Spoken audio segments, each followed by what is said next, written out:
The views and opinions expressed on this podcast are not necessarily representative of the Coalition or any other entity. This content is intended for mature audiences only.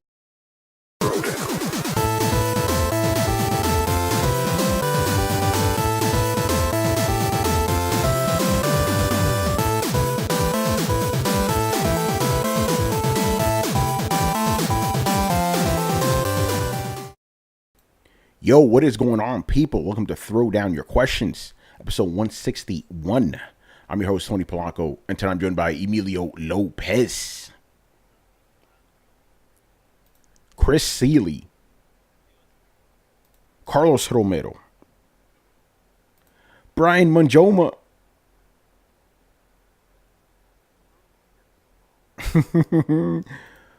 Brett Murdoch,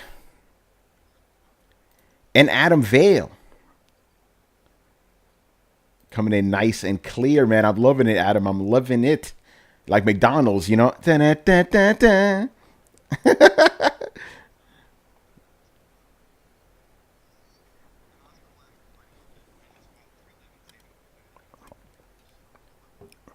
Oh, shit. Oh, Colby, man. We got to get him back on the show eventually, man. Guy's awesome. You know, a couple of things before we start. I want to give a shout out to Manny, who did a nice stream for us before the show started. Near, man, you took down that boss, right?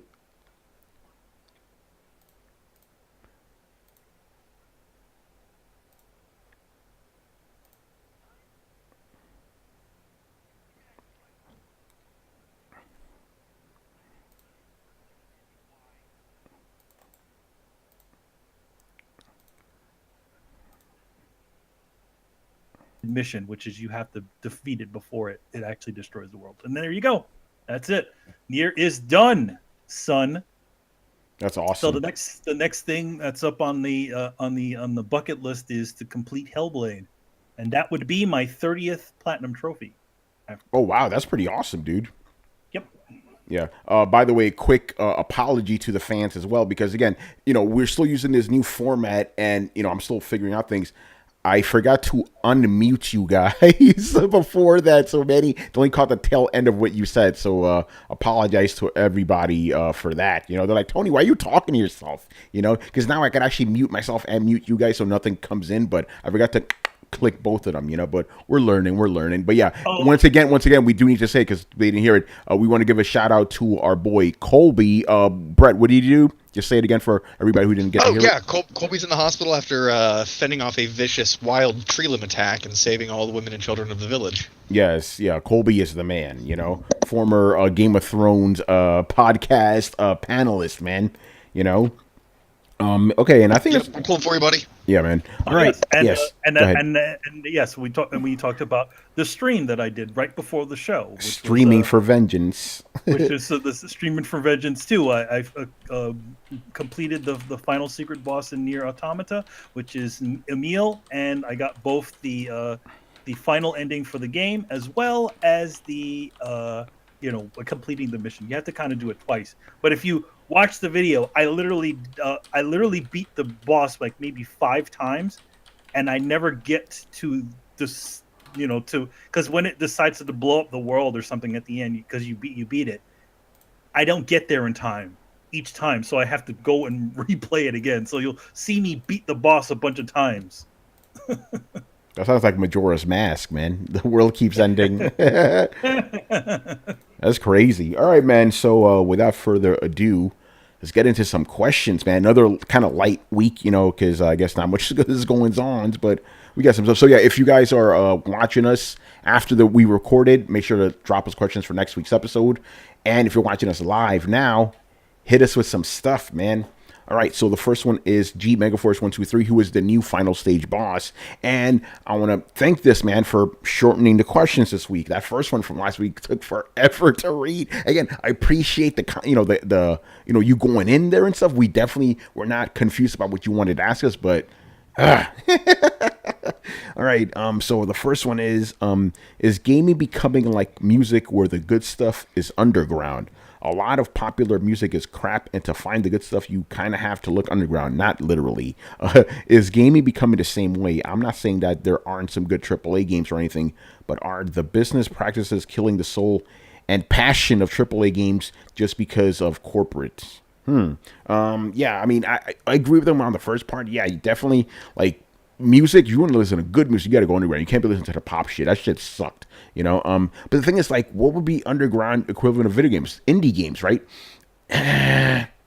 Most of those are not worth your time, you know? That's not true. There's Brad, you're the one that told me that Steam is basically like a wasteland of bullshit indie games. No, you told me that. It is, but there are games in there, like, for instance, I'm enjoying Life is Futile with all of its rocks and its bumps, and that's technically an indie game. Ark was an indie game.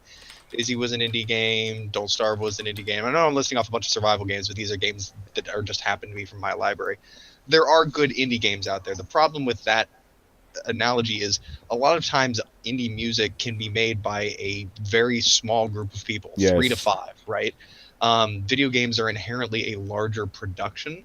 So I think a better analogy are video games closer to TV and movies, where you have smaller independent studios that are still, decently sized, making good things. Netflix originals come to mind. I think a better analog for music being a small creative team would be comic books. And yes, you see that happen in comic books. And I know I'm jumping around all over the place, but the point I'm trying to make is that movies, music, comics, TV, video games, they all kind of follow the same rules. And the rules are actually dictated by the creative team and the amount of money invested. So yes, you're seeing video games go the way of its entertainment peers. I think you're just mislabeling what its entertainment peers are. Yeah. Anybody else? I think Brett pretty much said it right there. I agree. I don't. The one thing is, here's the thing. You kind of. I don't know if you have to go underground, but I do have to feel like you have to look away from the billboards. What I mean by that is all these game companies have their big budgets, and the biggest things that you see if you watch network TV, they bombard you with Call of Duty things, they bombard you with all kinds of other games. But then there's with all the big AAA games like the Star Wars and the Battlefields and all those other games. But then there's those other games. They are AAA games, but they don't get those sorts of promotion. So I always feel like the best thing you need to do is, yes, it's if you enjoy the Call of Duties and the Battlefield, Battlefront type of games, then by all means go pick those up. But also don't forget to look in the other direction, where a lot of other stuff is also going on as well. And those things are not necessarily underground games. Gravity Rush is not an underground game. That game was made by Sony. So, those games, there's all kinds of experiences out there, and don't forget that, and don't be afraid to look around. Yeah, Nier is another one of those games. That's not exactly an indie game, and it's not exact. It's like what I'm saying. It's like in between. It's in between, and for Square Enix, it did a lot better than they actually thought it was going to do. So. Dude, I'd bring to Nier was Square Enix. Yeah, Square Enix. Yeah, they published it. Square Enix published it, and Platinum Games built it. That's right. Harvest Moon Stardew Valley overtook the Harvest Moon titles in sales, if I recall correctly, and it was a fan-made game made by one person who was trying to imitate the style of the Harvest Moon games. So basically you have somebody who was emulating something and then became the standard in that genre. So, I mean, it happens. It happens. I think the thing I want to caution against is I think any multi-million-dollar venture runs the risk of getting homogenized. There are the exceptions to the rule. I would cite Deadpool, which is why it's one of my favorite movies. But even then, like, that ran on a shoestring budget for a movie. The more you invest, the more the corporate heads have to agree with everything that you're doing. Which that happens with a lot of things. The more money that you throw at something, the more the corporate heads say, "Oh, no, you can't do it. You got to do what everybody else is doing, or you got to do exactly what you did before." That's why if you look at a lot of the games that kind of some of the games that kind of revolutionize things, they're kind of games that didn't have a huge budget when they initially started. Or a lot of oversight, maybe because of the huge budget. Yep. Yeah. All right. I guess we can. Yeah. Go ahead. Well, no, I kind of disagree with the premise of the question. I don't think that the only place. Well, I don't know if he's insinuating this, but I don't think the only place where you can get good music is underground. It really depends on the genre, and it's kind of, and I don't think that even applies to video games, because video games is just a crapshoot of what's good and what's bad. It doesn't. There's a lot of bad AAA games, but there's a lot of bad indie games. So I don't think it just depends. Like, for example, Naughty Dog. I mean, shouldn't they be a part of the homogenized regimen? Like, but they make some of the best games. So it's like it doesn't really apply to developers that have a good track record. So I don't see like any correlation with the underground stuff. Like the underground, like the indie games are much more prone to be more creative and to take risks. But other than I that, can connect those dots for you. Your developer is your artist. Your publisher is your publisher. So you can have an artist get picked up. You can have an artist you really like get picked up by a big publisher who then proceeds to intervene until the album just fucking sucks. It's not the artist's fault necessarily. Sometimes it is. Sometimes an artist can make a good album in spite of a publisher pushing for shit things. And I think in the video game industry, you're seeing a lot of the same thing where it's not the developers so much as the publishers that are the biggest shitheads. Well, yeah, because they add more oversight. But I don't know. I do agree with that point, but I don't know if that leads to a substantial amount of video games that suffer. I don't know how to phrase it. That's where I think the analogy falls apart, because like I said, they're different things. Like, I think this question would be way easier if we talked about it in terms of like TV shows, right? Because you have things being brought on Netflix, you have Hulu originals, you have web series originals, and then you have big cable shows. Just because something premieres on Fox and it has $12 million dumped into it doesn't mean it's good. In fact, most of the time, to find good TV, you have to steer away from your CBS, your ABC, your Fox, and that kind of thing to find shows that are really geared towards you. And in that sense, I think the analogy really holds up. But again, those are similar teams working on similar sized projects with similar avenues to market. You can either go with the big people or you can try and publish independently, but it's still kind of a costly endeavor no matter what you do. Indie gaming, while I agree it can be made by just a couple people, like those are not generally the games that reach mass appeal. So yeah, you can see a short film made by one person that goes to Sundance and really fucking love it, but does that really influence the market of movies? Not really. Right. And just going back to games, if we do a survey, we can't talk about everyone else, but at least in Throwdown, if we were to mention our top 10 games of every year, I guarantee you 90% of them are going to be by big studios. So it kind of disproves that narrative that only the undergrounds are the ones that are making good games or at least have a stronghold on all the good games coming out. Yeah, I mean, like I said, I agree with the first part of the question about the music. Totally agree with that. All the shit I listen to, all underground stuff, but with the game stuff, the shit I play is the big stuff. So I kind of don't agree with that, But hey, it was a good question. Let's move on here to his second question. This is a funny one. Is Nintendo cereal system making a comeback? Are you guys going to review the new Super Mario cereal from Kellogg's? For you guys who don't know, so okay, back in the day, Nintendo used to have this thing called the Nintendo cereal system, but basically would have two cereals in one box, each dedicated to a different game franchise. Chris and Manny, you guys know what I'm talking about.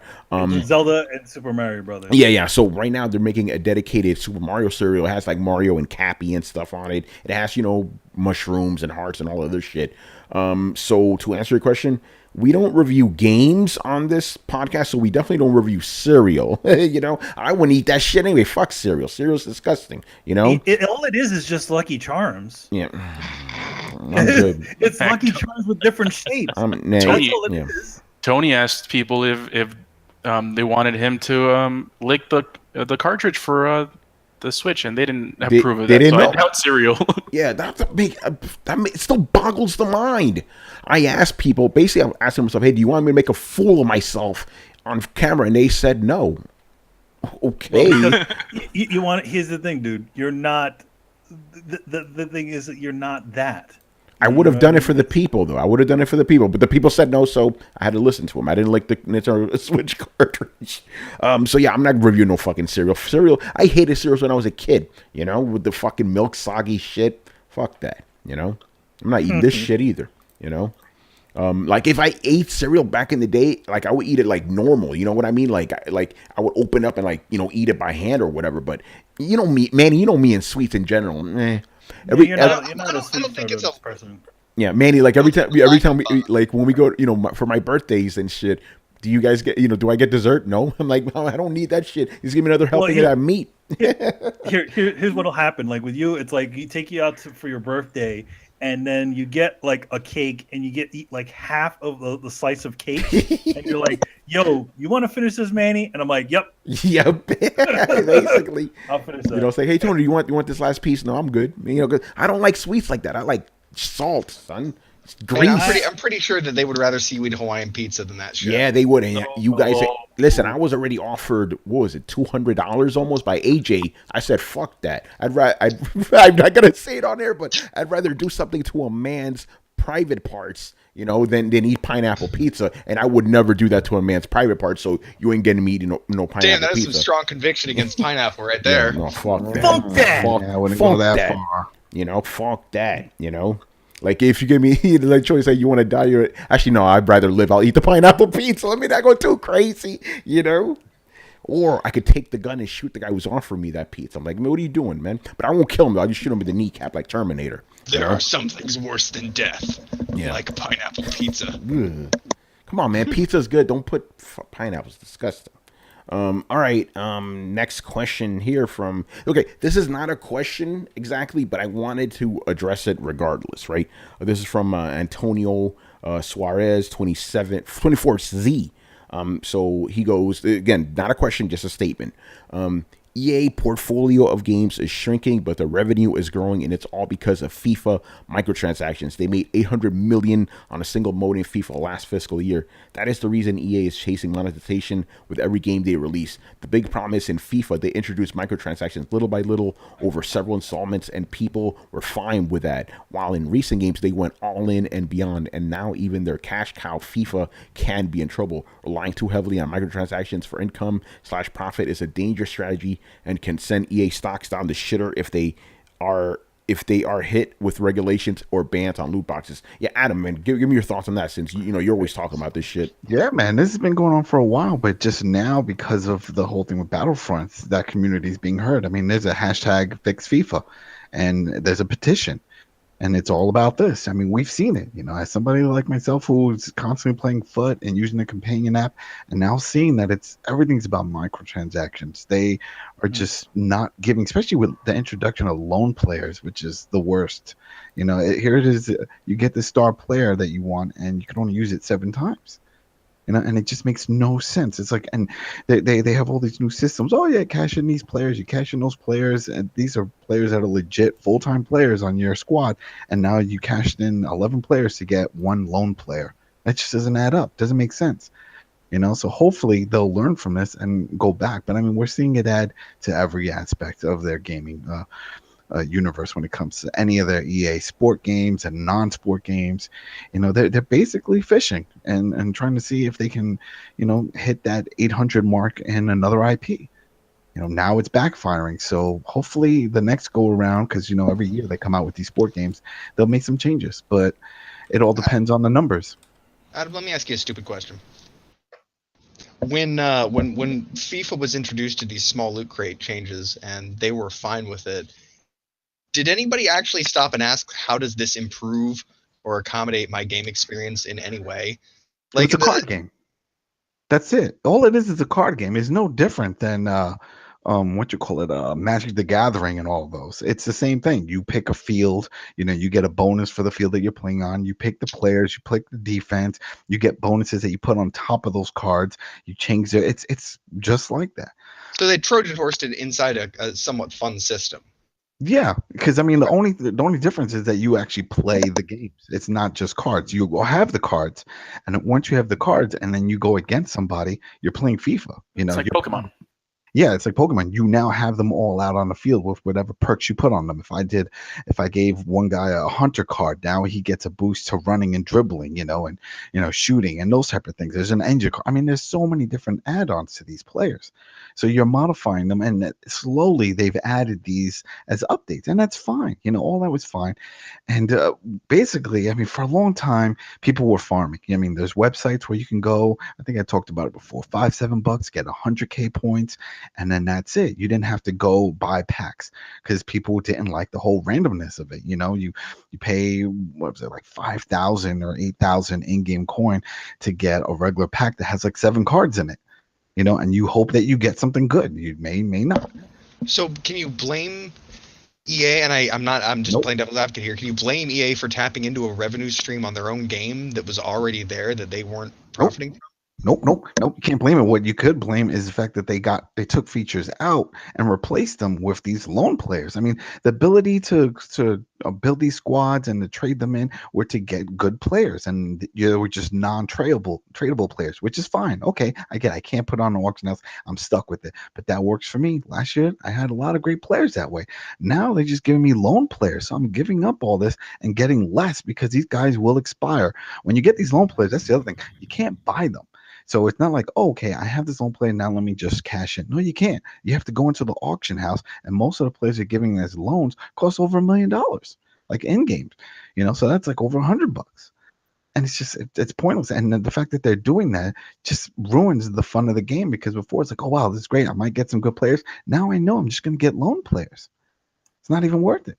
And that's the issue a lot of people are having because they're all seeing it now. The game's been out for a few months. I'm like, hey, wait a minute, I'm getting scammed. Everything is forcing me to go get packs. It's not right. And that's it. So I'm not surprised that they incorporated their foot into everything else. I mean, after FIFA took off, we saw Madden get mutt, and that was a thing for a little bit. And then they tried it in the NHL. I don't think it's working out that great because I know some people in the NHL and they're like, I don't bother with that. And then we see it with the UFC. In the UFC, they introduced that in UFC 2, where there was the Ultimate Team, pretty much, it's just listed as Ultimate Team. It makes sense for Ultimate Fighter. And it's like, you add a boost to this, learn this flying arm bar and this and that. It's like, okay, but the mechanics suck, so it's just not that engaging. But I could see why they're doing it. But when they start adding it to other non-sport games, it just doesn't feel right. I mean, it doesn't feel right now with the way they're pushing it, but definitely didn't feel right in Battlefront and some of the other games that they're trying to push it on, like the Need for Speed. It's like if I want to upgrade my car, let me upgrade my car. Don't make it a mini slot machine game where hopefully I get the part I need. It's horrible. Mm-hmm. Yeah, it's some bullshit right now. All right.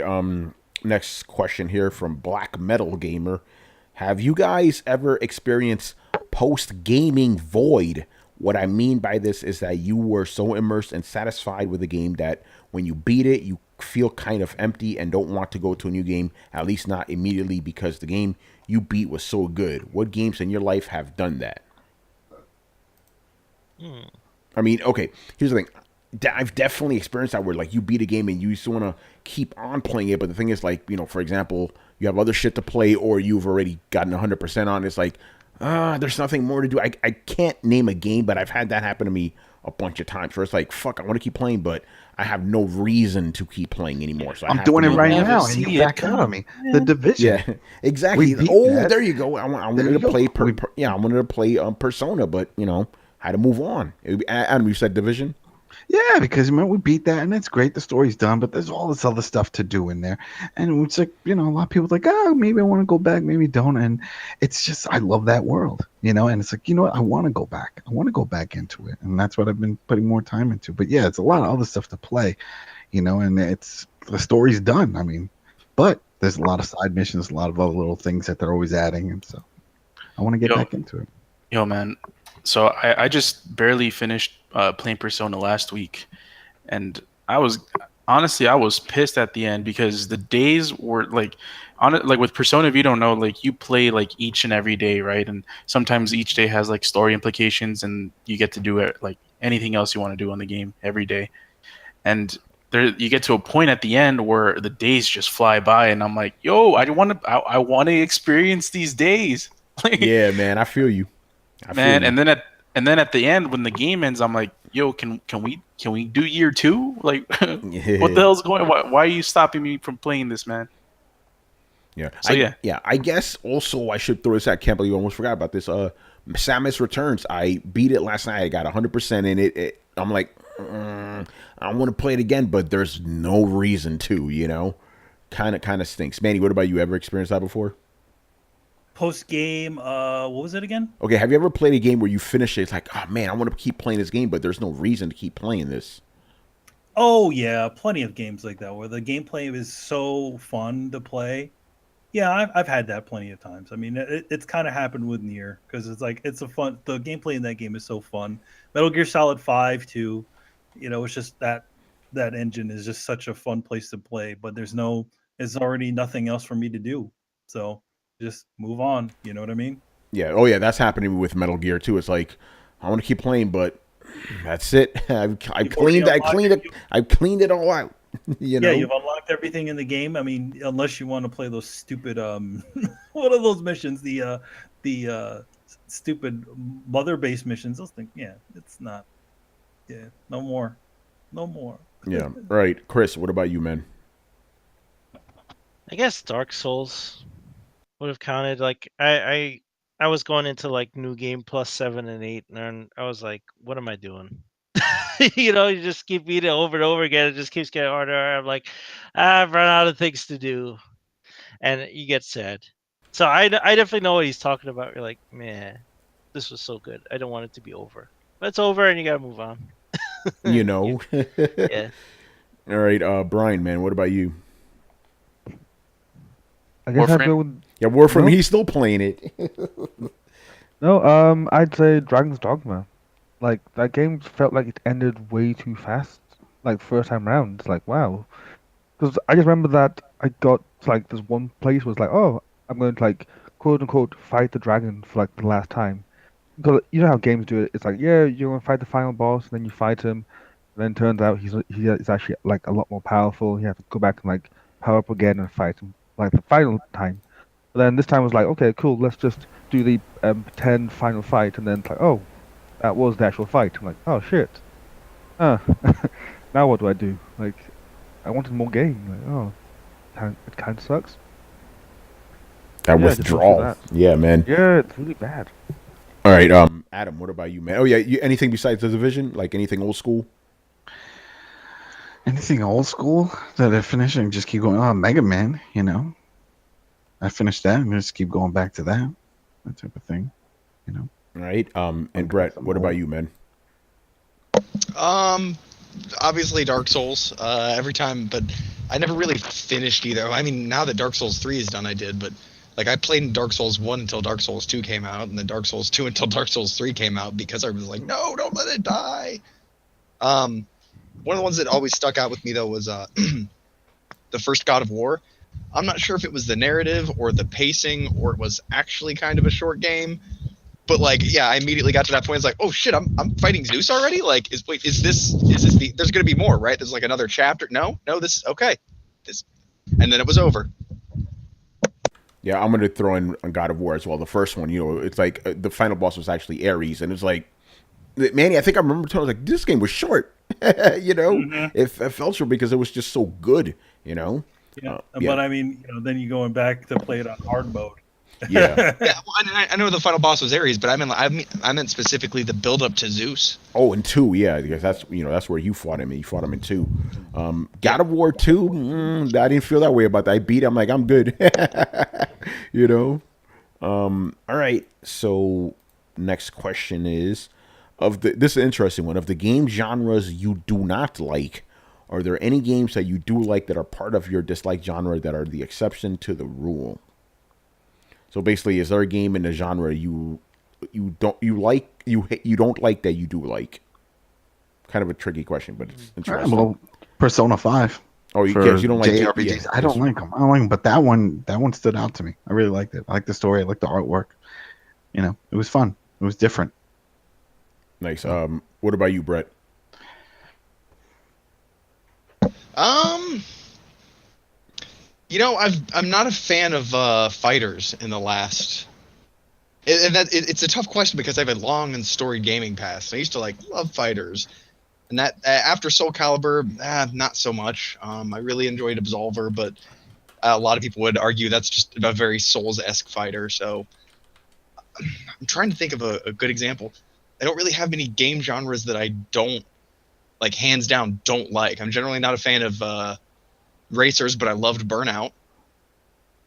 Generally not a fan of sports games, especially football games, but I love Mutant League Football. I don't think that counts, That's what I'm saying. None of these count because they're all kind of genre-bending games. Yeah, exactly. Yeah, for me, I'm having the kind of opposite thing because I can't think of a game that in a genre. Because okay, let's break down the genres I don't like. I don't like RTS. Don't really, like any RTS games. I don't like strategy games. I can't name any strategy games I like. Survival games, I don't like those. I can't name any survival games I like. So Jesus Christ, you just named off 3 of my favorite genres.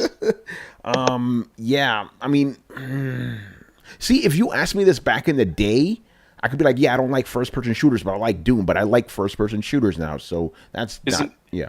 Isn't Zelda a survival game now? Yeah, and that's kind of why I didn't like the Breath of the Wild and the whole weapon fragility bullshit. But shut your whore mouth. I can't answer this question because if it's a genre I don't like it for a reason, and I'm not gonna like any games for it. So yeah, I don't have anything. Sorry. Manny, what about you? What was the question again? Damn it, man! You got to pay attention. I mean, you're the co-host, man. I'm currently trying to finalize the. All right. So basically, is there a genre of games that you don't like that actually has a game in it that you do like? Ooh, that's a hard one. That I actually do like. Yeah, okay, name a genre you don't like generally. Oh yeah, BioShock. I'm not a big fan of first-person shooters. BioShock and BioShock Infinite. There you go. Yeah. All right, Chris, what about you, man? I'm in the same boat as you. Yeah. I'm thinking there's genres I don't like the dance game genre. Yeah, fuck that. There are no exceptions to that. They all suck. So I can't think of any.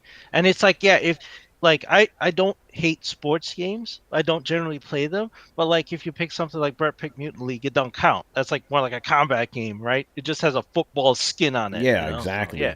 So I'm in the same boat. Now, if I don't like a genre, it's really for a reason. I'd stay away from it. Yeah, by the way, my sports game would be NBA Jam, but that shit wouldn't count either. NBA Jam. He's on fire. All right, Carlos, man, what about you? I'm one of those people that don't really hate any genres in particular. Chris mentioned dance games. I don't know. I kind of like Just Dance just because it gets people when I used to play I used to play with a lot of people, and there were generally fun experiences. So I would say Just Dance 3 for the Wii. So that's what I would say.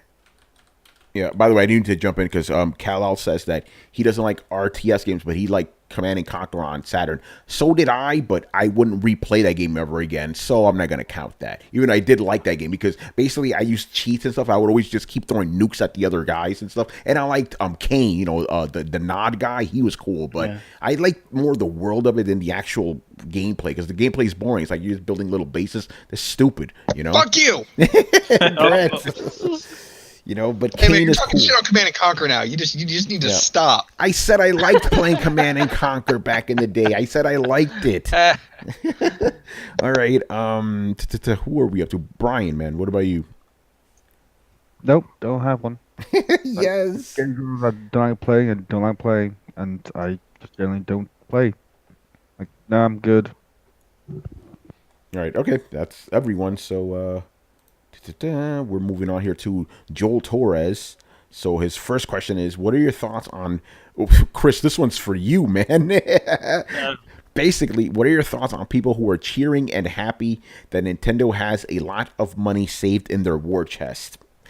Take it away, man, because then you dispelled this myth a while ago. Yeah, when I read the last financial report, I compared it to previous ones. Here's the thing, guys. Like you gotta understand this. It's just because something sells well, it doesn't mean a business even if a business is super profitable, they have other expenses and things they have to concern themselves with, especially with Nintendo when they defer taxes. And I showed that in the last financial report, is that they had to pay those deferred taxes from the losses that they took from the Wii U. They kept deferring their taxes. Their comprehensive income kept going negative. So when it comes now to when they're profitable and they're in the black, well, guess what? You got to pay the government again. So they end up saving some money. Yes, they have some liquidity, but they mostly lose that profit going into taxes. So like you have to so whoever's people are saying that generally are uninformed. They don't understand like business doesn't work like your mom giving you lunch money. It's like now you're $10 richer or something. Like it doesn't work like that. Like there's a lot of expenses. Companies, especially global companies, with huge expenditures that you don't. I can't even name all of them. Especially a company like Nintendo that ship stuff around the world, and they have to account for foreign exchange, currency losses, and all that stuff. So I show all that stuff, and when I do the next financial report at the end of December, I'll show you again. But in terms of now, when I read the last financial report, they are not saving a lot of money. They had to pay a tremendous amount of taxes, even though they were immensely profitable. So you got to keep that in mind. Yeah, but as far as the cheering stuff, what do you make of that?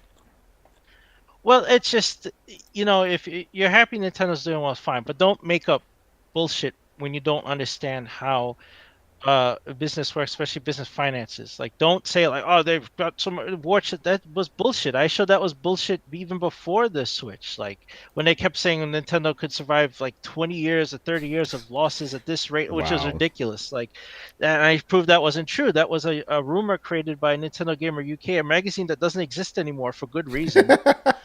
And it spread like telephone around the world, and people kept repeating it, but it was false. It was false when they said it, and it's false now. Yeah, fake news, man. Fake news. All right, man. We don't need to go. We've gone over this shit before, so let's move Yeah. on to the second question. Do you guys think this is a very interesting question too? Do you guys think it's unfair that Studio Japan seems to be protected from being shut down, unlike Sony's Western studios? Okay, I think I know where he's coming from because Sony has closed down certain studios because they haven't been profitable, whatever. I don't think Sony expects Studio Japan to make a lot of money. They generally make small indie type of games, right? So they're not expecting them to be like a cash cow. That's what's going on there. So it's not really that they're protected. It's just they're not expecting them to deliver these insane AAA games. They've never done that. So I think that's what's going on there. Because I think he's trying to say he's like, hey, Studio Japan is a Japanese studio. Sony's a Japanese company, so they're trying to protect their own. I don't think that's what's going on. I mean, I also feel like it's Studio Japan is a little bit of a different situation where it's actually a Sony game development studio that's inside of Sony. Yeah, exactly. Yeah. All their other studio, the big difference with the other studios that they have is that they're all exterior companies. The guys that make God of War, Santa Monica. You have the Little Big Planet guys, Media Molecule. All these other companies are all exterior companies, with the exception of the interior ones. I think even Sony Europe even still has a branch there, which they develop like game engines in. So those guys haven't closed. So I feel like it's the way the situation is that if it's an internal company, they just restructure whatever that company, what their internal development studio, they just kind of restructure it. Kind of like how Team Ico kind of was part of this interior part of Sony, but then eventually it wasn't. Yeah, so could you say those other studios are like second party studios? Yeah, most of them are probably like somewhat second party because Sony does own them.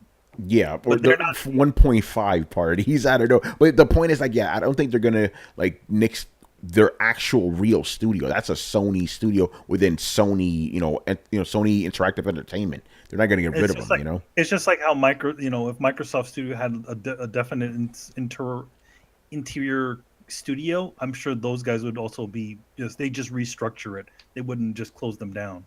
Yeah, exactly. All right, I don't think there's anything more to say about that. So we'll move on to All Day Digital. So, okay. This one, by the way, forgive me all day because he was like, hey, let me know if any of these questions have been asked before. I had him change one of them. This one I didn't want to change because things are a little, even though we've talked about this and answered this before, I do want to talk about it because things have obviously been updated. So he goes, I have been enjoying my PlayStation, also because this question's going to get us some traffic. I'm just being honest. Okay, I have been enjoying my PlayStation 4 more than any other console this generation. I believe that Sony's creative process is superb due to keeping the same formula that's been working for years. Games. So what went wrong with Microsoft and the Xbox? Okay, now for context, All Day Digital was a guy that was primarily Xbox last generation. We've heard this story before. I'm curious when he jumped to this generation. Like what year, right? Or when he jumped to PlayStation. Yeah, because everybody has different like stories. Well, he's in the chat, so he should be able hey, to answer. All Day, answer that, man. What year did you jump on Sony? Because again, even your avatar's a Xbox guy. You know. I'm curious if it was at launch, because fucking Sony they did not have the games at launch. They did not have the games for like a year and a half after launch. So I'm just curious as to whether or not you jumped in after that drought or not. Yeah, that's a good question. But yeah, like we've covered before, basically, here's what I think, right? Microsoft did release games. They released more games than Sony did in the beginning, at least, right? The problem is a lot of these games, right? Let's single them out. Sunset Overdrive, fucking Ori and the Blind Forest, and a couple others, right? They were new IPs that didn't sell. Microsoft tried to put them out there, the actual audience itself. So it's not really Microsoft's fault so much as the Xbox gamers' fault for not buying these games. That's what happened here. That's the problem. So what we're Can I also say that, go ahead. that Microsoft handles its intellectual property a lot the same way Fox does. Dump a bunch of money into it, float it. If it doesn't get out of the bay and receive cheering applause, then you fucking sink that shit. Yeah, like they do not really invest in brands very well. And much like, the same problem goes for Fox and their TV shows. Like, there are a lot of shows or a lot of games that really don't, kick up and get a full chance. They get their base prototype game out there, but they don't hit their running speed until their second or third iteration. And some places aren't very good at recognizing the potential in something, and then they just fucking axe it. Yeah, or just kill the studio. I mean, like I always said, imagine if Guerrilla Games was a Microsoft studio. They would have been killed off, and they would never have gotten to release Horizon Zero Dawn, the game they actually wanted to make. Because Microsoft was like, oh, you didn't make that much money, you're done. I mean, we're not gonna get into the whole, Microsoft released a $500 console, all that shit. Not really necessary, but yeah, it was really, when it comes to games, the games were there. It's just the fans didn't buy them, And now the thing is, the fans believe that the reason Sony won is because of power, right? So now Microsoft believed that shit, and that's why we have the Xbox One X, and that's what we've been seeing from reports. It's not that much better. I mean, look what happened. Oh, by the way, quick update. If you guys didn't see the latest Tony Stakes, quick update, because on the last Throwdown, we talked about, Brett, you're right over there, man. Hey, shit.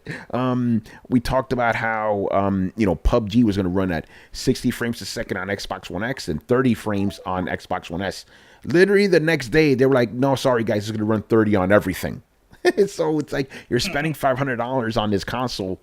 And we told you from the beginning, expect those multiplayer experiences to be exactly the same. Parity, there you go. So, yeah, Microsoft didn't learn their lesson. You shouldn't have listened to these crazy fans who thought they only lost because of power. I put a lot of that blame on why the games didn't sell squarely on the fans, Chris, get in here, man. What do you say about all this?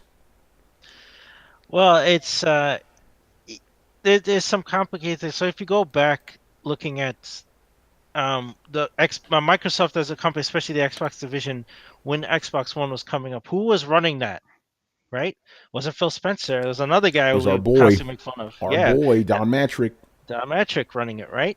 And what is this guy is a classic suit. He ended up at Zynga. That should tell you all you need to know about this guy, right? And what does he want? He wants short investment, large returns. That's how these guys think.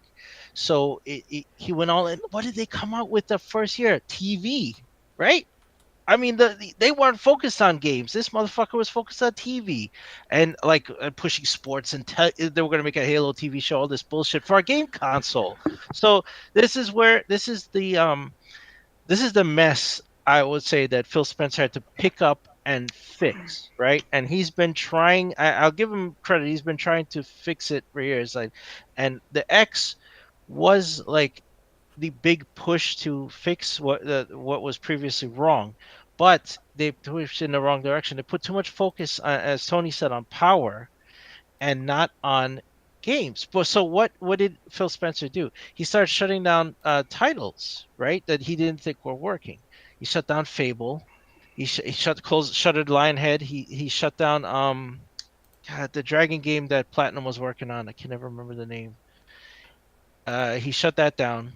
Oh, Scalebound. yeah, Scalebound, yeah. Scalebound, yeah, he shut down Scalebound. Crackdown, they took back the formula. It's in limbo now, and so they didn't put their resources in the right place from the beginning. I remember all of these things are long games. When you go, I've talked about hardware development, whatever, and software development too. You can't just decide like on Tuesday, guys, Crackdown, let's go, and then by Saturday you have it, or it goes gold. Like these are long-term decisions. Also, when you pause a project or shelve it or put it on hold or give it to another studio, there's a whole bunch of lead up time, a whole bunch of whatever that has to happen. So instead they focused on the hardware.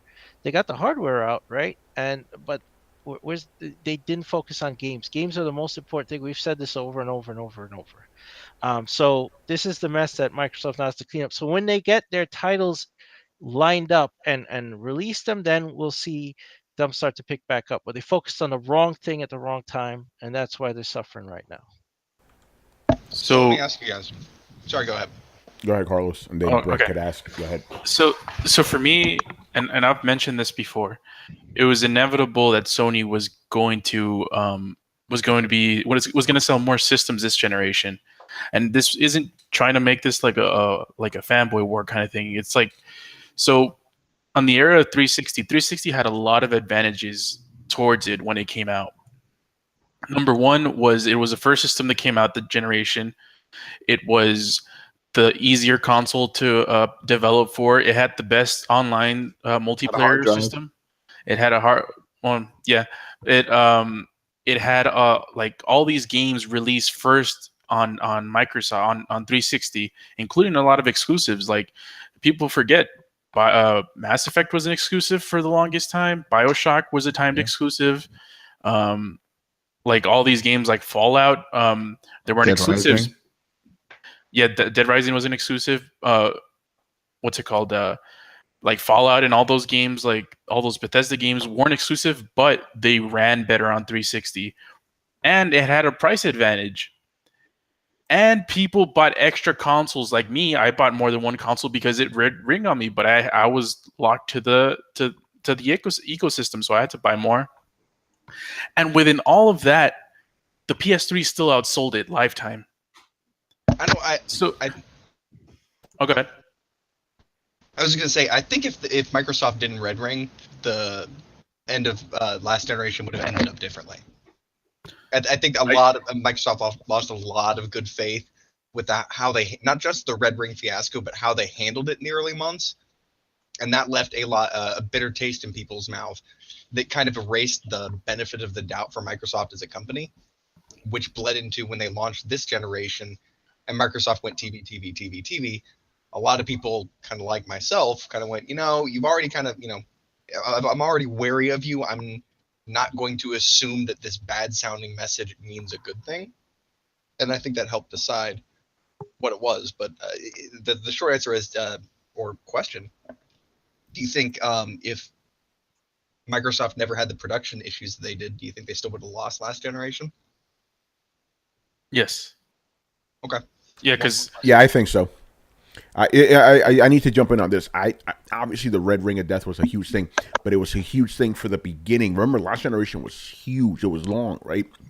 By the time they re-released Xbox, that Red Ring shit didn't exist anymore. So why didn't Microsoft, maintain that lead. I think it was more people wanted to buy Sony system from the beginning. It was just too fucking expensive. Sony had the better games, obviously, but Remember, Final Fantasy was an exclusive too. Like there's a lot of things that helped the Xbox 360 at the time. yeah, and I think the biggest thing that helped the 360 was the fact that it came out a year before the PlayStation. And then obviously when the PlayStation came out, the shit was so fucking expensive, nobody was gonna buy the shit. No, therein lies my point. Okay, so it came out a year before, meaning most core gamers, even if they were Sony fans, had an Xbox. Yeah. Right. If those things didn't burn out, those people wouldn't have they would have had incentive to go to Sony. But like if my Xbox never burnt out, I might not have ever jumped over to Sony. Yeah, but here's the thing though, and this is why Microsoft initially did so well. How many Xboxes did you end up buying? I bought 3, See? and instead of buying a 4th one, I bought PlayStation. But that firmly entrenched me into PlayStation's camp later on in the cycle. For every PlayStation fan, it's a potentially lost Xbox fan. So it's not this side gains one or this side loses one. It's this side loses one and the other side gains one. There was a mass migration. Yeah, but the Xbox, you didn't lose faith on Xbox on your third purchase. Like, think about it. You bought an Xbox 3 times. That means it failed on you at least twice. Yeah. So, and you still bought a third one. So when we went to a new generation, you had to assume that the system wasn't working. Yeah, like it had a track record, but I mean, you had to have like there was something that enticed you to get a PlayStation over an Xbox at the start of the generation, and I'm not too sure that most people said, "Oh, well, the Xbox Red Ring, so I'm just going to get a PlayStation." Yeah, I don't think that happened either. No. I might be the exception then, because I was the guy who's like, I don't trust their hardware. Yeah, no, that was not it. Nobody really talked about that.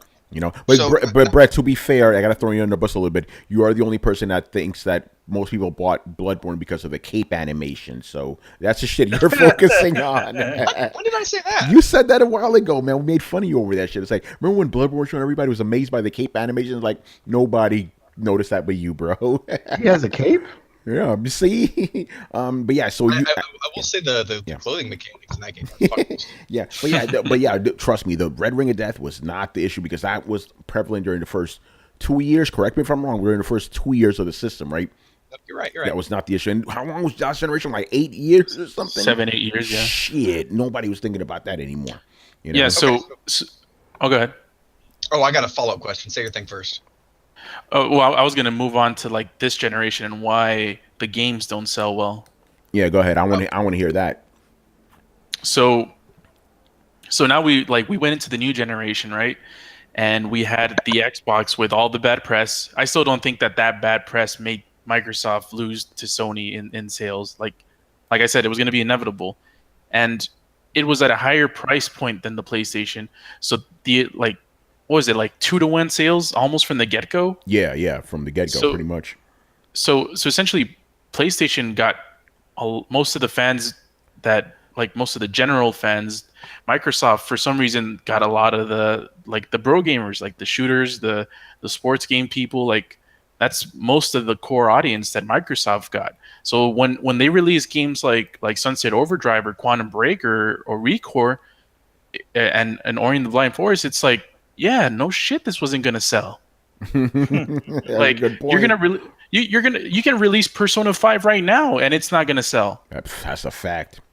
You're gonna release Nier. Yeah. Xbox ain't buying that shit. Yeah, so it's like you kind of pigeonholed your way into a niche audience, and it kind of stems from what we talked about earlier. Microsoft didn't invest in studios and developers. Like I think they kind of had buyer's remorse with fucking Rare. They're like, yeah, we made this huge investment. We paid a gajillion dollars to get Rare, the biggest studio at the time, and they just ended up making avatars for the freaking dashboard. That's right. And not only that, so it's like BioWare was available for the taking, like Bungie was available for the taking. There's a lot of studios. They wound up getting Bungie, and then they wound up selling it back to them. Bungie essentially bought themselves back from Microsoft. Yeah. Mm-hmm. So they could have been the house that they could have been the console that had Mass Effect and Dragon's Age. I appreciate that. And they could have had a lot of other stuff, but they obviously didn't. And Sony is a house of God of War. It's a house of Uncharted, The Last of Us. You know, Persona, like even though it's a third-party game, it's the house of Persona. It's also been considered the house of Final Fantasy too. Even when the game has been released on multiple on the Xbox as well. Right. It ended up doing better on the PlayStation. Yeah. So it's like, for some reason, Sony has the label of being the console that has multiple games for multiple types of gamers, and Microsoft doesn't. And it's gonna be a hole to dig out on Microsoft for that part, because inevitably any exclusive that they have, they're pandering towards a smaller percentage of the market share. Which leads me to the question I wanted to ask earlier, and Tony, feel free to bump this into an actual question for Sunday, but since Microsoft has wholesale lost both this and last generation, I'm just going to say it now. People may be pissed. Look, they're going to lose. Sony's going to win. There's no way around it. This isn't a which console do you like better. This is a sales numbers game. All right, and even Microsoft admits that they're happy with their sales. That doesn't mean that they are the number one seller. That does not mean that they own a bigger percent of the market share. Facts are facts, people. Sony owns a bigger share of the market. That is the end of the story. They ended up last generation with a bigger share of the market. That is a fact.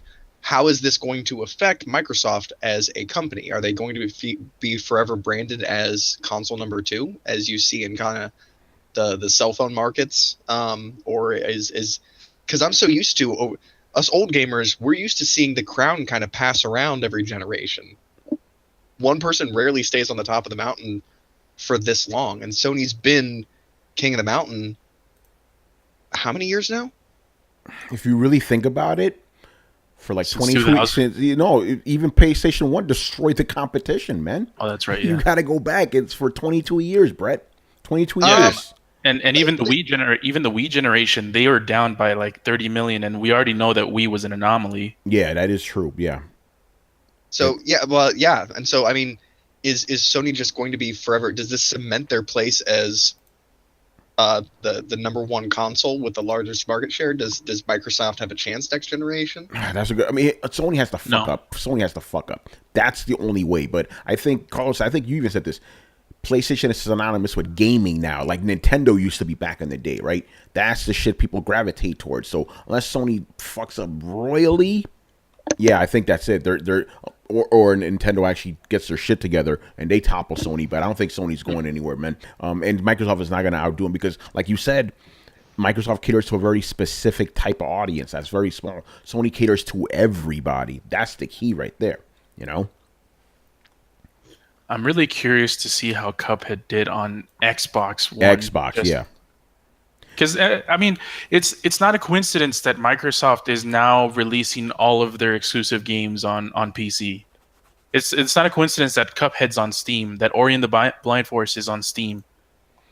Like they want to sell they want to sell these games. They know they can't really make that much of a profit just selling them on your own console. Well, that's not even just for them. That's for developers too.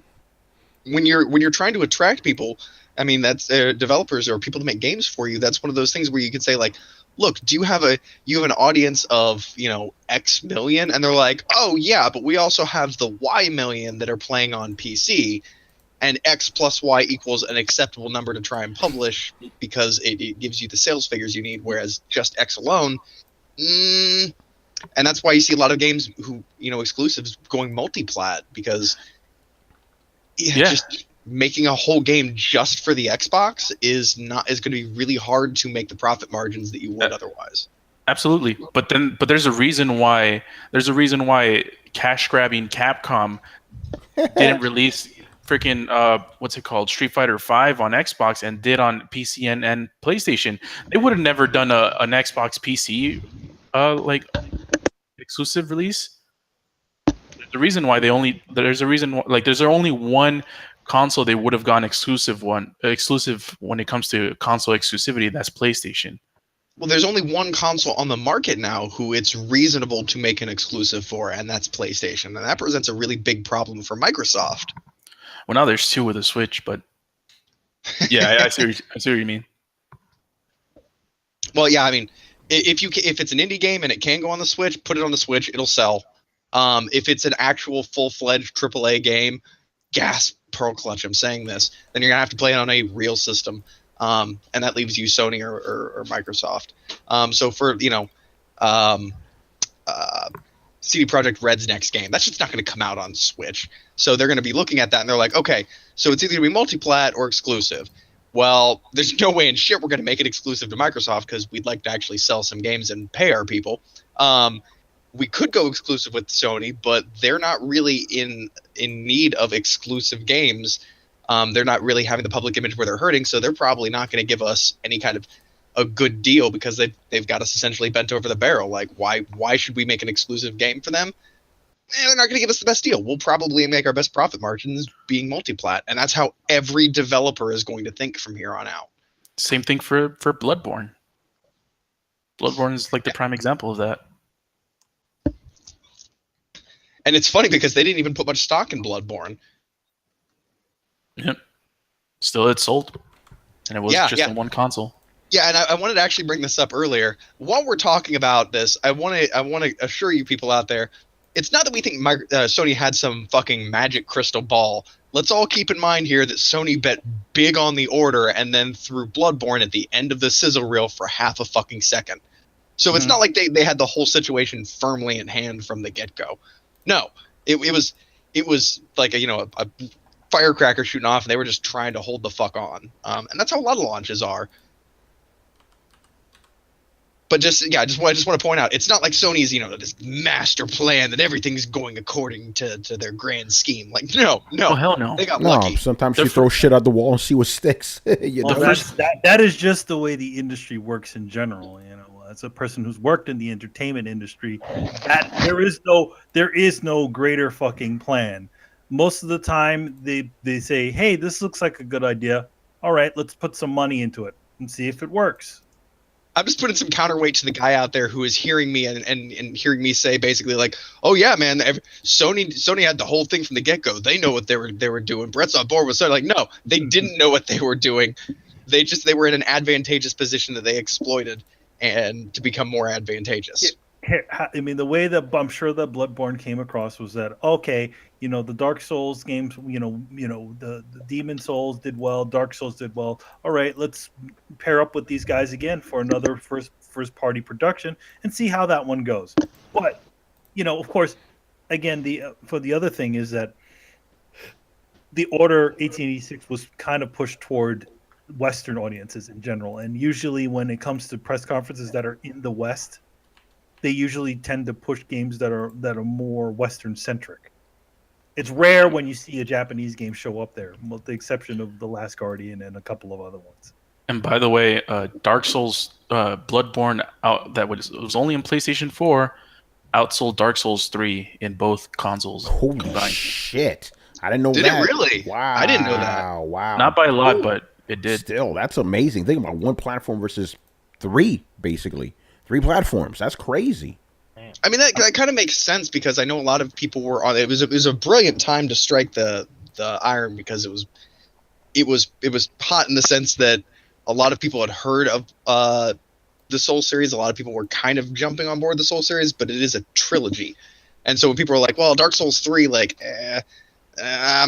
they were hesitant about jumping into the franchise, and so it gave them a new opportunity with the same mechanics and a new IP and a new story to kind of jump in there. And I think a lot of people took advantage of that because I'm a firm believer of, generally speaking, you have diminishing audiences with sequels. Yeah. All right, man. Let's move on here. Where the fuck are we right now? We got a bunch of new questions in here too, so appreciate that. Extending the show a little bit.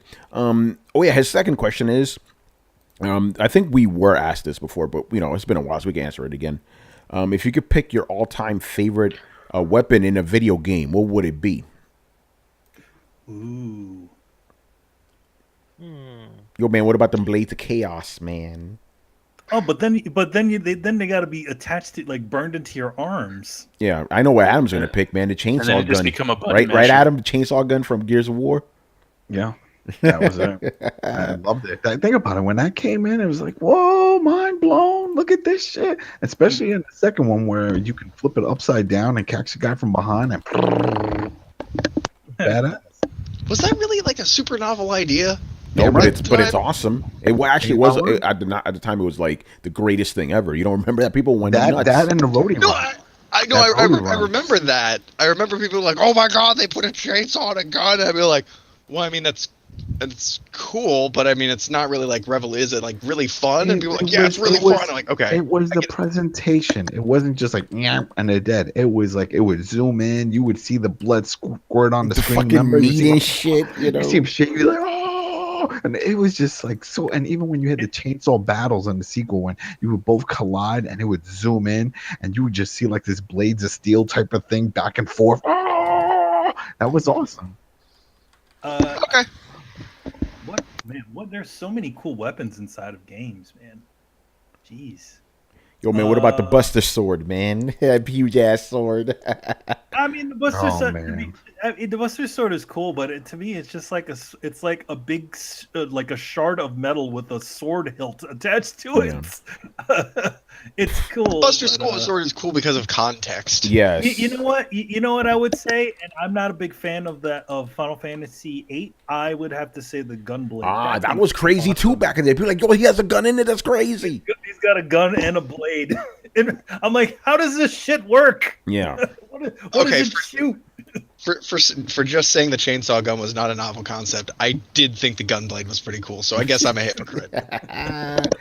By the way, Young Savage says his favorite weapon is the dildo sword from Saints Row 3. That thing was all flopping around. Oh God.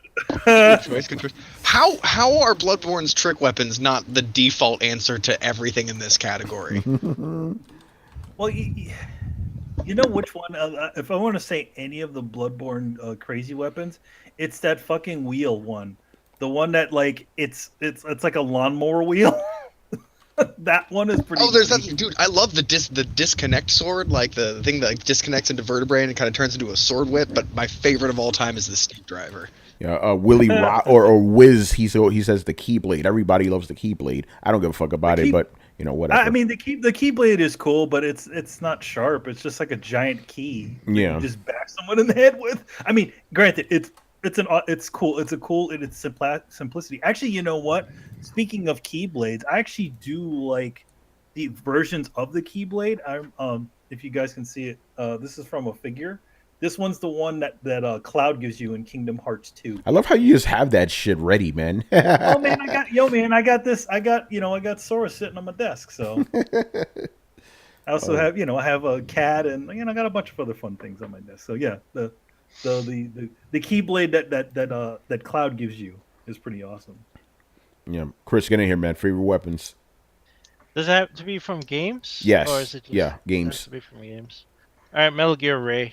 You know the Metal Gear itself. Yeah, it is a weapon. That's right. Yeah. Again, Wait, Ray, Metal Gear Ray?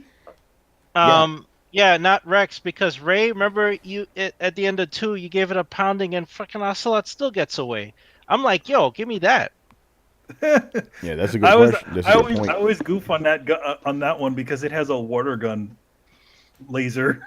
Yeah, it had a laser gun, but a laser water gun, whatever. That was silly, but I mean, Ray was awesome. But I mean, you'd think I'd pick Rex because after in 4, when Snake gets in it, that thing has been rusting for 20 years. He kicks Ray's the ass shit out of it, you know.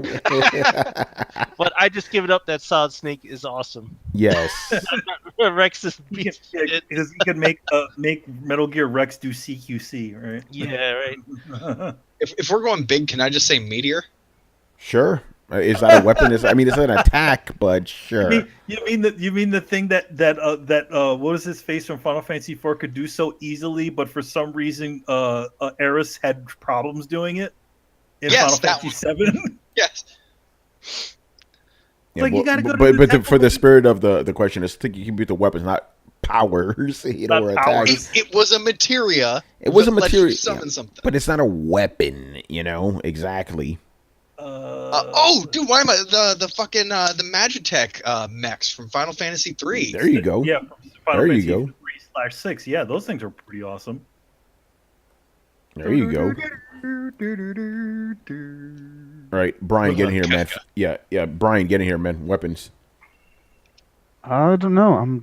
I'm just going to like all the games, and I'm stuck at a loss here. I'm really not too sure. What about the Sword of Olympus? Olympus. It's all right. Side. That was the most British thing you've said all week. Yeah. It's all right. It's not nothing interesting. It just hits really hard. Like, okay, that's cool now, and it's blue. Okay, that's fair enough. That was an item description. It hits everyone hard, and it's blue. And it's blue. Yo, Chris, man, what about the whip in Castlevania, man? Oh, Vampire Killer? Yeah. Well, that'd be awesome if I don't like freaking hit myself in the face. Because you watch the anime, it's like that's definitely a possibility that I could kill myself with that fucking thing. Dude, remember when we met Igarashi at E3 and he had the fucking whip and shit? Oh man, that guy's a character. I mean, I didn't like the game very much, but I did think the stupid what was it? The battle cross that Gabriel had was pretty awesome. It was like a whip cross. It had like a chain inside of it. Yeah. Pretty cool. Pretty awesome. Bionic Commando, the arm. That was His pretty arm. cool. Yeah, but you gotta lose your arm. Like, which version of the arm? Because there's the one that talks back to you and has your wife in it. Oh shit! Or there's the one, or there's the normal one. I want to give a shout out to Melon Matt, who says a weapon I'm surprised none of us said yet. The BFG from Doom. The BFG. BFG was crazy, man. I mean, That was like. We could have a wish list of weapons. You could say the Hammer of Dawn from Yes. Gears of War. I mean, that was amazing. This is just a laundry list of. I want a Super Sledge. Hey, Brian, here's one for you, man. Young Savage says Orthos Prime from Warframe. Okay, I totally forgot about Warframe. That's some cool weapons. Uh-oh. I don't know. Those Warframes could be weapons, can't they? They are pretty much walking weapons. It's without going into spoiler territory. Yes, they are. But yeah, I guess anything from Warframe that doesn't suck. Yep. I know the Tiger's Prime. That's it. The Tiger's Prime. That thing hits like 17 trucks. Oh, Brian, I got another one for you, man. Algira says the Nemean Cestus from God of War. Didn't you like that one? The fucking lion paw shit. Oh, that's right. Yeah, but looks heavy though. No, but it's cool. You don't have to use it. It just looks cool, No, but he's also he's thinking practically. He's thinking, I'm not thinking practically. I can use this shit. I'm not thinking practically. Give me a Metal Gear. That's why I picked Ray. I get in it. It does the Ray. work. Hey, if that's the case, I'm gonna pick one of the robots from Virtual On then. Yeah, there you go, man. I would also say this is just a personal favorite. The Johnny gun from Metal Gear 4. That thing was so cool. It's a real gun. Like the gun, I can't remember the name of the gun, but it's a crazy sniper rifle that could shoot through walls and all kinds of other shit. And it's like with the if you include the rail gun, it's like the second most powerful normal hand like gun in the game. Non missile shooting gun. Shout out to the Portal gun from Portal. I mean, I know that's kind of like the hipster answer, but it's not really a weapon. It is a weapon, though. It's So. You could kill somebody like that if you use it correctly. Whatever it is, I want it. Yeah, you can shoot at the moon. Yeah, that's right. Oh man, I've killed myself with a portal gun many a time. See. So that, and also shout out to a rocket launcher I created in Fallout 3 that shot teddy bears and killed it. Yeah. Yes. Cool, man. How?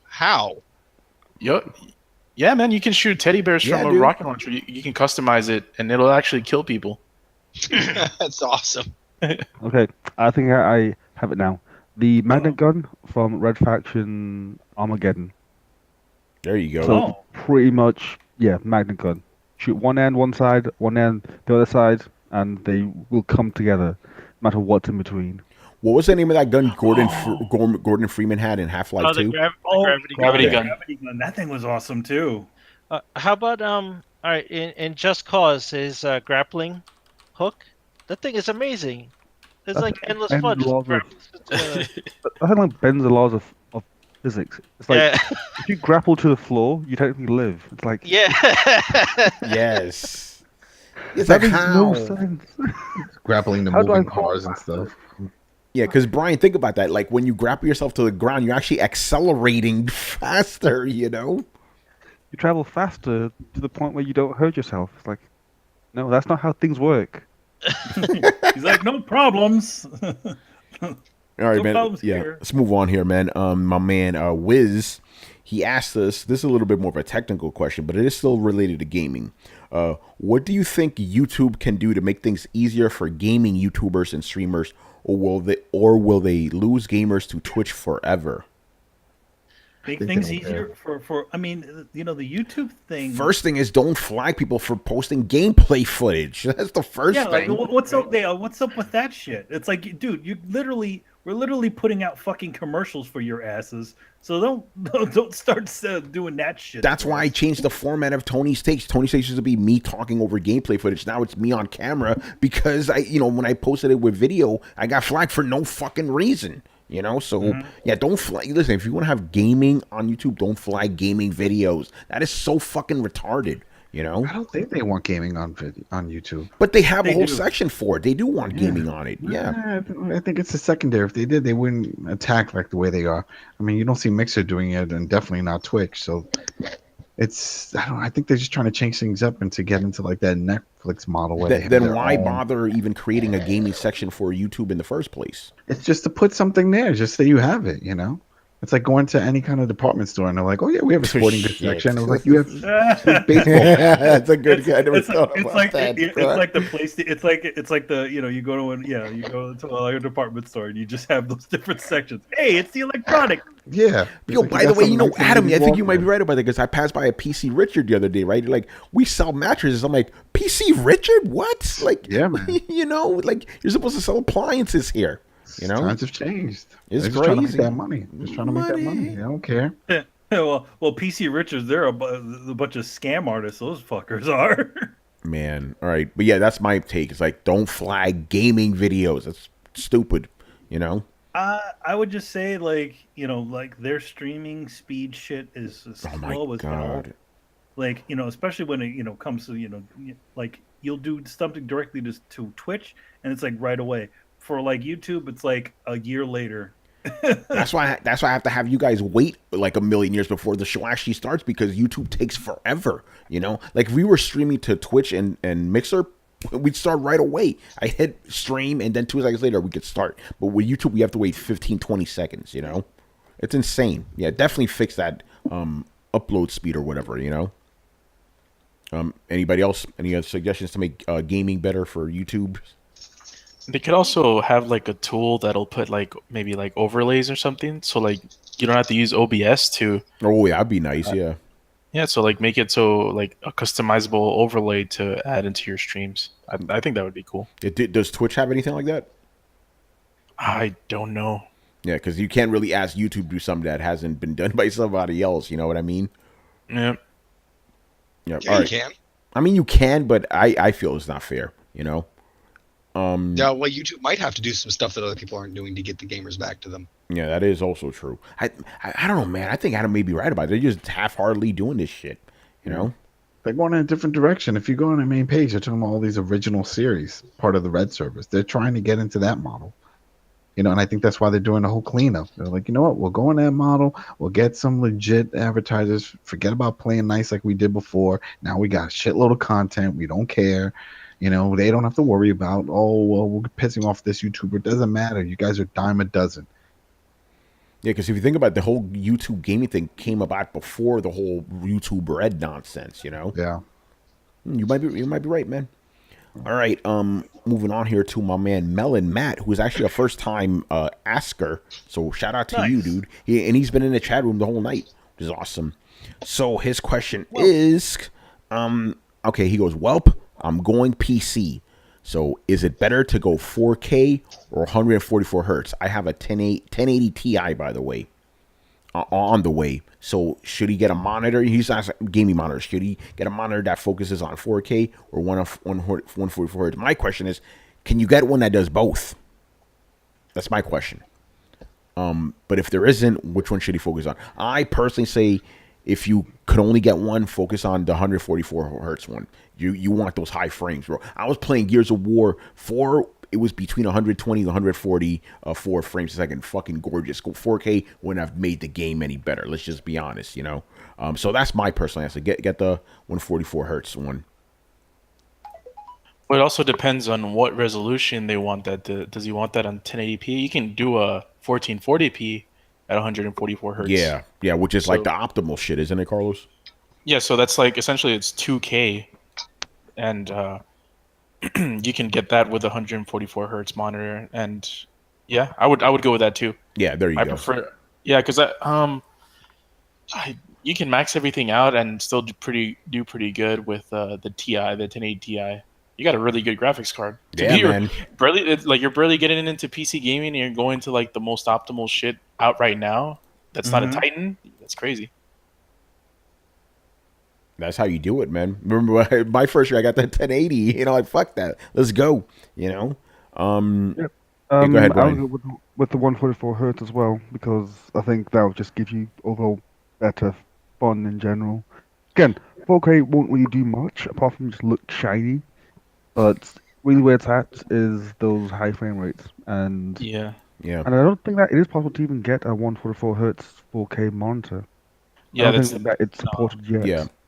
No, it's not. And also, when you're playing on a monitor, 2K versus 4K, it's not that much of a difference, to be honest. I have both, and I'm looking at them right now, and it's not that noticeable, to be honest. So I would go 2K 1440 hertz or 144 hertz. I also want to point out that 144 hertz is the refresh rate of the monitor. Yes. Which puts no extra burden on your PC, whereas rendering in 4K will put an extra burden on your PC and cause your games to run slower. So, and then you might actually drop below the native frame rate of the monitor. The problem becomes, like, if you want to have 120 frames per second, it's not going to do you a whole lot of good unless you have the monitor with a higher hertz rate. That's just how it is. So if you want to be able to appreciate those glorious frames that you're getting from that GPU, then I would say, yeah, I'd agree with the pack. Just go with the 144. Yeah. Because then you are going to be blasting into between 90 and 120 frames per second on some games, which you will need a monitor like that to be able to show adequately. Whereas if you went to 4K, it would just bog down your game experience until you're hitting 30 glorious frames per second of 4K, but it's not going to change your game experience as much as having fluid gameplay will. Yep. Does anyone say 4K for this? Because I think every one of us agrees the 144 hertz is better. I don't think gaming's caught up to 4K yet. Oh, controversial statement. Not as a whole. There are certain games. Yeah, no, Brett, I completely agree with you. The 4K thing is bullshit right now. You know. Though. By the way, What's up? Oh, go ahead. So this is gonna be quick. Someone brought up a good point. If you're gonna buy a 4K TV, why just stick with that? Yeah. You get the 144 hertz, so you can have both. That's right. That's a great point. Who said that shit? Trickstar. Thank you. That's a new name too. What's up, brother? All right, and the last two questions at the last minute from our boy Barry Burton, man. And both of them are about the N64. So the first question is, should Nintendo release the N64 Classic? The much more advanced controller and quote-unquote rumble feature will be expensive to replicate, and all of the games will need major graphics updates to look halfway decent in HD. So yeah, should they release an N64 Classic? Why not?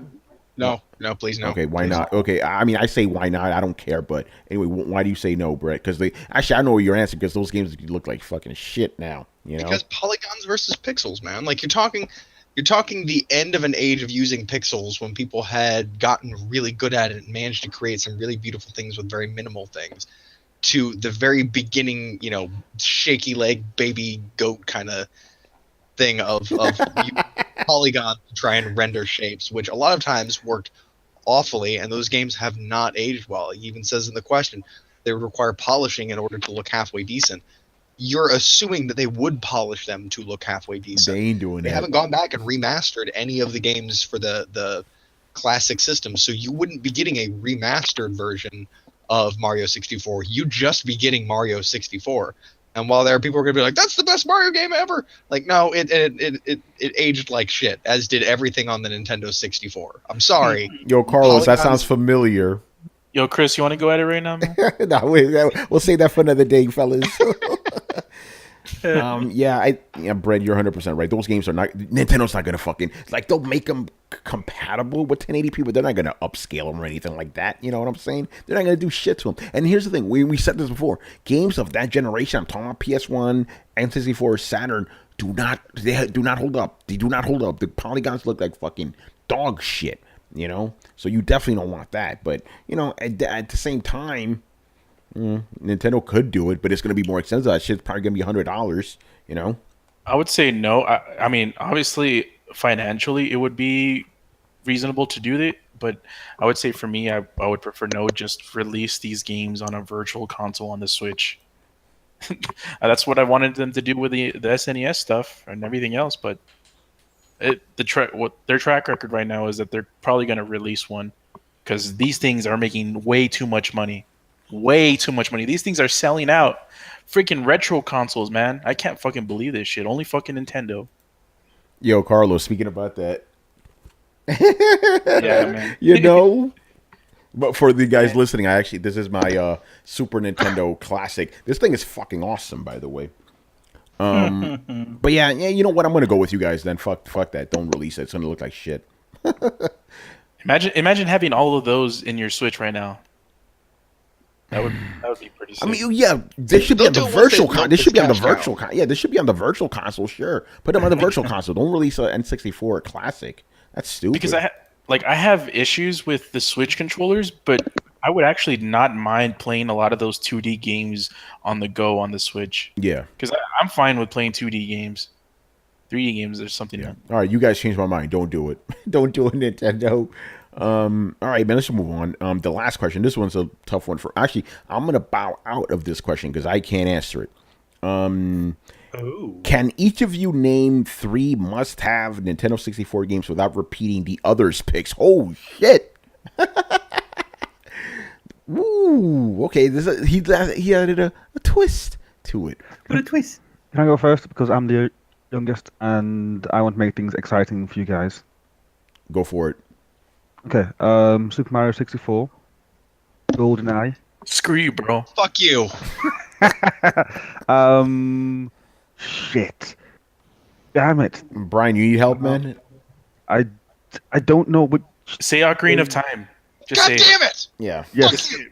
I Right. know you did that on purpose. Legend of Zelda Ocarina of Time. I don't know which Zelda that was. All I right. know you did it on purpose. No Mercy, WrestleMania. All right.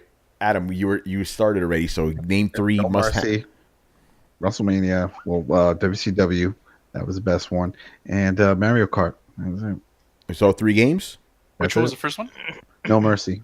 No Mercy. Mercy. Okay. WWE, and then the WCW that they had was the WCW versus the World, I think, or something like that. And then Mario Kart. Oh, Yeah. over WCW versus NWO? Yeah, that was it. Those 2. Oh, okay.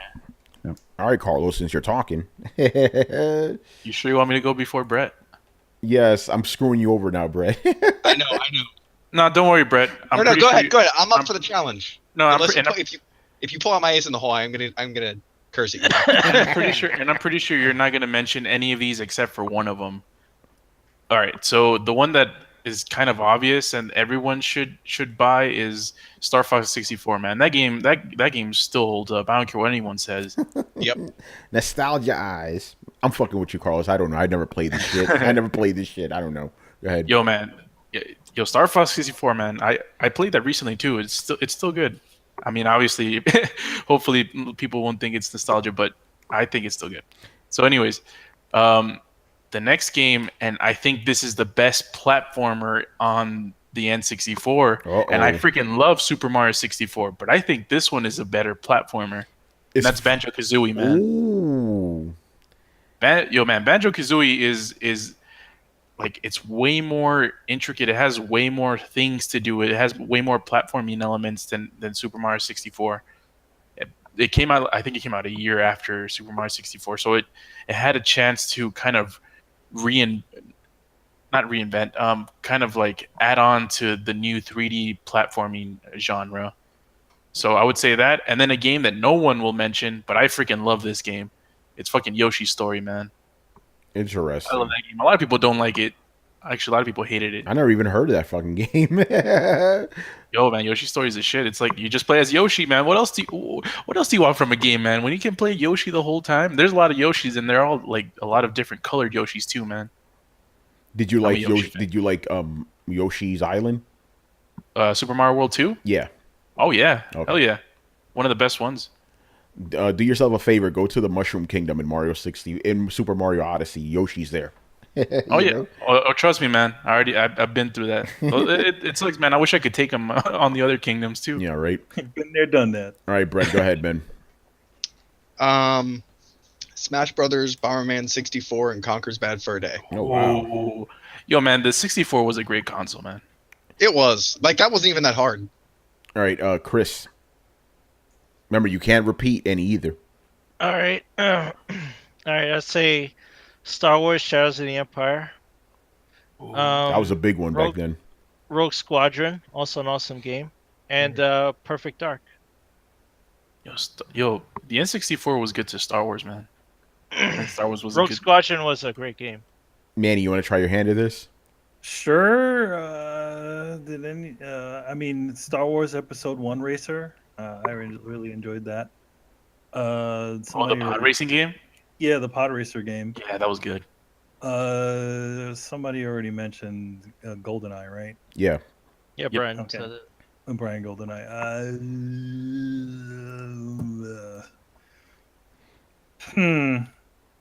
Come back to me. Am I the last one? Yeah. I mean, Yeah, you know what? Let's combine our answers because nobody talked about Donkey Kong. Isn't that supposed to be the hot shit in that system too? Yeah, Donkey Kong 64 wasn't that great. Yeah. It wasn't as good as the. Wait, was F-Zero on N64? Yeah. Here, Manny, have a freebie, Majora's Mask. Oh, yeah, nobody mentioned Zelda Majora's Mask. Yeah, there you go. Counts. Hey, I just got that on 3DS, man. No one mentioned Paper Mario. All right, so there you go. You just Okay. Here's what I got. What was my first one again? That was I don't know what your first one was. Okay, we're gonna go back. I'm gonna say. No man, nobody picked Turok. Episode 1. You said pod racing. Yeah. I said episode 1 Pod Racer, Blast Corps, and yes. Say Turok, Dinosaur Hunter. Turok. No, I'll say Turok. These dudes in the comments are saying Turok like crazy, man. Dude, I was gonna say Turok. It Yeah. aged well. Yeah, that's a game that I would say didn't really age well as well. Nobody Also, said like, Kirby 64. I did like. Crystal Shards is good. I know it's not exclusive, but the first Tony Hawk came out on 64. Yeah, let's stick with exclusives. That was on PlayStation, yeah. By the way, there was a better game than Mario Kart on there. Better racing game. Diddy Kong Racing? Diddy Kong Racing. Yes, man. Diddy Kong is the shit. Yo, also, by the way, F-Zero X. Just honorable mention. Yo, now you guys are gonna want that N64 Classic, man. You're jerking off right now, son. Yo, shout out to Banjo-Tooie, man, because Banjo-Kazooie was made with Banjo-Tooie in mind. So things you did, like there was like levels that in Banjo-Kazooie that you couldn't freaking reach. It's like, or you couldn't access. It's like, why the hell is this here? But you freaking played Banjo-Tooie and like, oh shit, I can access this. Yeah, yo, Crazy, Chris, man. what about Killer Instinct, man? Oh, Killer Instinct. Yeah, KI. Well, wait a minute. KI was on Super Nintendo. Was KI Gold on 64? Yeah, one of them was on 64. I need to consult my wife. She's the She's the Killer Instinct expert. Shout out to Pokemon Snap Oh, and you got Pokemon Stadium. and Stadium. Yeah, plug in your Game Boy game on it. Yeah, that was interconnectivity. It's funny they could do it 20-something years ago, and they still can't do it today. You know? Damn it, Tony, you're wrong. Tony Hawk did also come out on N64. No, I didn't It say did. it didn't. Yeah, it I, did. Oh, I first thought on you said it only PlayStation. came out on no, PlayStation. No, I said it no. also It was came on- out on PlayStation. That's why I'm not Oh, no, counting yeah. that. Oh no, we're only talking exclusives. My bad. Yeah. By the way, Melon, someone already mentioned Smash Bros. I think it was Brett. Yeah, and what is change your fucking name, bro. You're not Willie Robinson. Confusing the fuck out of me. He also says me yelling at the fans. He goes Diddy Kong greater than Mario Kart. Hey, the guys agree. Yeah. Willie Robinson. That's not your name, motherfucker. All right. Shout out to Wiz. Yeah. Barry Burns says, unfortunately, most of those rare games are going to have licensing problems. Yeah, they were on Rare Replays. Microsoft has them now. You know. I think that's it, man, for the show. So, just one notable thing here, and this has been a long time since this has happened. I'm not gonna be hosting Throwdown Your Questions for the next one. You know. Oh no! I'm gonna be over at the PlayStation. I'm actually gonna be working at PlayStation Experience this year. So, Manny's gonna host this shit. You know. Yep. So I'm gonna be here. We're gonna be doing some questions. You're gonna hear me read them very badly. Nah, just have one of the other guys read it, man. You know you suck at that shit. Just have Carlos or Chris read them. You know, it'll be the way you handle questions before. Didn't one of the guys read them for you before? Yeah, I had somebody else read it for me. I'm sorry, my dyslexia. I can't even say dyslexia is pretty bad, and I'm not very good at like reading things out loud. Yeah. However, I will say if I have time, I will jump in, but it makes more sense to Manny to host it because he has the OBS streaming. You know. Yeah, I have all the OBS stuff, and I have all of our stuff, so that we can just easily just run a Hangouts like normal, and then just do it like that. Yeah, it'll be cool. And also, because we were asked about this, no, we will not be doing Throwdown on Wednesday because of the Game Awards. We're going to be doing it on Thursday as normal, but we may interject and throw in some Game Awards shit near the end of the show. You know what I'm saying? Mm-hmm. Because I think when we go live, they may be doing their Game of the Year stuff. So we're going to go in there and just, tell them how wrong they were. Yeah, we'll discuss when PUBG wins. You know it's going to be PUBG. You already know it's going to be PUBG. Fucking ridiculous, man. All right, so that is it. So thank you for watching and listening. Leave us a question in the comment section of this episode here on YouTube or over on the Coalition. We'll answer them on next week's show. Subscribe to Throwdown on SoundCloud, iTunes, and YouTube. Follow us on Twitch, Mixer, Twitter, and Facebook at Throwdown Show. Links are located in the description below. Once again, our show is Tony Polanco. Attention by Emilio Lopez.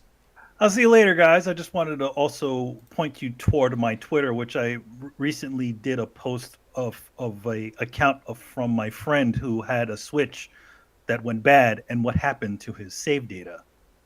One thing they don't tell you when you buy a Switch is that you don't save your save data on the actual SD card. It's actually on your console. So if your console goes bad, all of your save data goes bad. And there's no online saves or any other thing. So, hidden issue with the Switch. Yeah, well, we may talk about that on Thursday because that's some fucked up shit, man. Chris, that was common knowledge. Yeah, but he didn't know that. My man didn't know that, so I'm assuming a lot of others don't know that shit either. Even I was like, really? Because I thought it was saving to my SD card. No, you would think if you stick an SD card inside of there, you could, put that stuff on there. No, it just makes too much sense, man. All right, Chris Seeley's. Hey, take care, everyone. Brian Manjoma. Have a good one, people.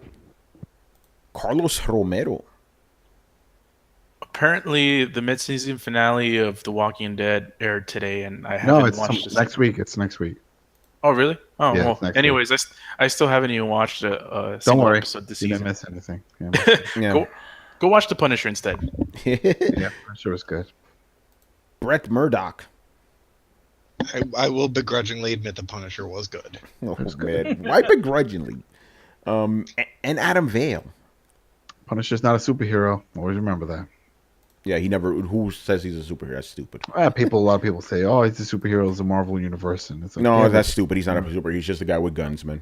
That's all he is. All right, man. His superpower is guns. Yeah, he is a COD man. Batman's not a superhero either. Oh. All right, man. We'll see y'all, man, next time. Later. Later, guys. Peace.